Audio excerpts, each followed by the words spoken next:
Boa noite. A terça-feira foi de muita chuva em Manaus. Em apenas um dia, choveu mais da metade do previsto para todo o mês de abril, segundo os meteorologistas. Só hoje, quase 100 ocorrências foram registradas pela Defesa Civil. A maioria de alagamentos e deslizamentos de terra em vários pontos da capital, deixando em alerta principalmente as famílias que vivem em áreas de risco. A chuva iniciou ainda nas primeiras horas do dia e veio forte. Na casa da dona Maria de Lourdes, todo mundo ficou com medo. 4 horas da manhã, estava todo mundo pedindo socorro um para o outro. Sinceramente, quem tem filhos se achou agoniado, porque a chuva invadiu. Nós sem energia, os filhos tudo gritando, pedindo socorro, mamãe ajuda, nós vamos morrer afogados, isso não tem condições, isso não pode mais acontecer. No bairro Jorge Teixeira, na zona leste de Manaus, dezenas de casas ficaram alagadas. Na Escola Municipal Temístocles Gadelha, hoje não foi possível usar a quadra de esportes, porque uma das calhas se rompeu. Até nas principais ruas da cidade foram registrados pontos de alagamento, o que causou lentidão no trânsito. No bairro Amazonino Mendes, ruas inteiras ficaram inundadas. A mesma cena se viu na Cidade Nova e no Francisca Mendes, na Zona Norte, uma das áreas mais afetadas de Manaus. Aqui no bairro Nossa Senhora de Fátima 1, muitas ruas ficaram completamente alagadas. Essa aqui é a rua Apocalipse e a cena aqui é realmente de fim de mundo. A rua está completamente inundada. Poucas são as pessoas que se arriscam a enfrentar toda essa água. As casas estão inundadas, as pessoas estão fazendo a limpeza nesse momento e realmente um dia de muito trabalho nessa manhã aqui na Zona Norte de Manaus. O contato com a água poluída ainda tem deixado os moradores doentes. Passo muita dificuldade. Meu marido doente, meu filho. Tudo doente. Meu filho tem um problema de leptospirose, de hepatite. E meu marido é quase aleijado de rancenias.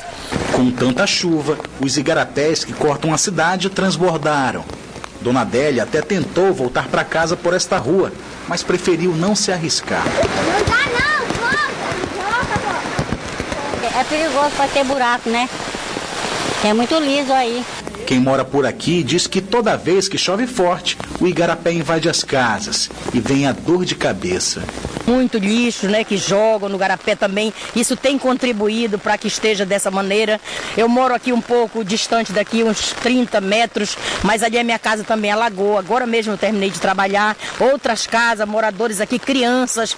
Muitas das vezes hoje aqui nesse beco estavam as crianças gritando porque a água estava entrando dentro de casa, se acordaram já com a água em cima, perdendo, molhando seus colchões, suas redes. Os maiores problemas registrados esta manhã foram em locais já mapeados pela Defesa Civil Municipal como áreas de risco. Os moradores sabem disso, mas alegam não ter para onde ir. A casa de Genival ficava escorada neste barranco. Hoje pela manhã, ela veio abaixo. Por sorte, ele e a família já haviam saído do imóvel. Eu já deduzia já que isso ia acontecer. Isso aí já estava previsto, já que o barro estava caindo de pouquinho em pouquinho, caía atrás da casa, a casa alagava.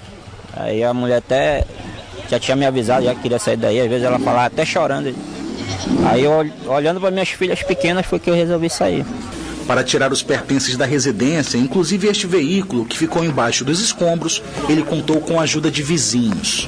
Rapaz, foi um sufoco, né? A gente estava dentro, quando escutamos o estalo, corremos para fora, a casa do vizinho já vinha caindo, né? E a minha do lado eu pensei que estava caindo também. E aí a gente tem criança aí, a casa está toda rachada por dentro.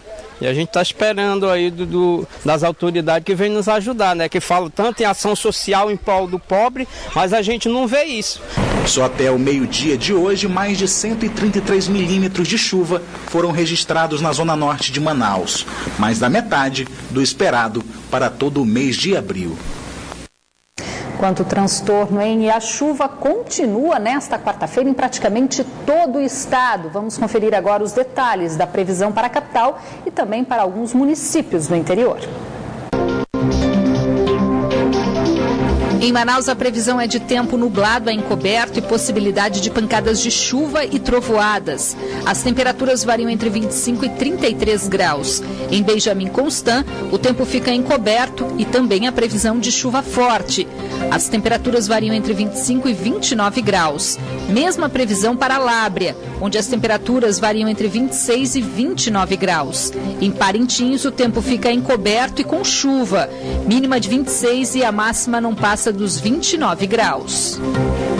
Moradores do bairro Planalto, na zona centro-oeste da capital, denunciam que uma onda de assaltos vem tirando a tranquilidade das famílias. Eles alegam que já fizeram vários boletins de ocorrência, mas mesmo assim ainda falta policiamento. Mas eles decidiram também agir e criaram um grupo em uma rede social para alertar os vizinhos sobre qualquer atitude suspeita no bairro. Esse comerciante, que prefere não aparecer por medo de represálias, relata que é difícil manter o negócio diante dos constantes assaltos. E a gente hoje aqui, nós já estamos há 12 anos aqui no mercado, e nesse período de 12 anos, nós tivemos os primeiros 6 anos sem assalto. Mas a partir disso, após os 6 anos contínuos, nós já fomos assaltados 11 vezes. A última vez que nós fomos assaltados foi agora no final do ano passado. No conjunto Campos Elíseos, no bairro Planalto, zona centro-oeste da capital, o perigo com relação ao aumento da violência está por toda a parte, segundo moradores. Um alvo fácil dos marginais são as paradas de ônibus. As mulheres se sentem desprotegidas e não escondem o medo. Sim, porque eles passam aqui na moto e sempre tem que ter aquela segurança e ficar olhando, observando tudo. No bairro, as casas também são bastante visadas pelos assaltantes. Sem mostrar o rosto, essa outra moradora conta que recentemente um suspeito tentou abrir a porta da casa da família no conjunto Flamanal. A cachorra estava latindo muito e quando eu passei a chave na porta, terminei de passar a chave na porta e eu fui me retirar, a maçaneta rodou e estavam forçando para entrar na porta. As ruas dos conjuntos que formam o bairro Planalto são desertas e têm saídas para outras áreas, o que facilita a ação dos criminosos. Por conta da insegurança, um grupo de moradores resolveu se reunir numa rede social para se comunicar e fazer alertas sobre as suspeitas. Eles explicam que desconfiam de pessoas estranhas que ficam rondando o bairro de carro. O grupo também serve para registrar ocorrências e marcar reuniões entre os moradores. Os moradores estão correndo atrás de alternativas. Quando pode, pega a placa do veículo e publica ali. Já teve casos de verificar de que a placa não era daquele veículo. Algumas casas tentam se proteger investindo na segurança particular, mas nem sempre é suficiente. Os moradores reclamam da falta de policiamento dos conjuntos e questionam a responsabilidade para reduzir os índices de violência e criminalidade na cidade. O que ocorre é que os governantes, a administração pública, ainda pensa Manaus como era antigamente. O que ocorre é falta de planejamento. A administração pública canaliza o dinheiro para outras direções. A Prefeitura de Manaus protocolou no fim da tarde de ontem um recurso de agravo interno contra a decisão do Tribunal de Justiça do Amazonas, que autorizou o aumento da tarifa do transporte coletivo na capital. E na tarde de hoje, a Ordem dos Advogados do Brasil, seccional Amazonas, se reuniu com representantes do Sindicato das Empresas de Transporte de Passageiros do Estado do Amazonas para também discutir o aumento da tarifa do transporte coletivo.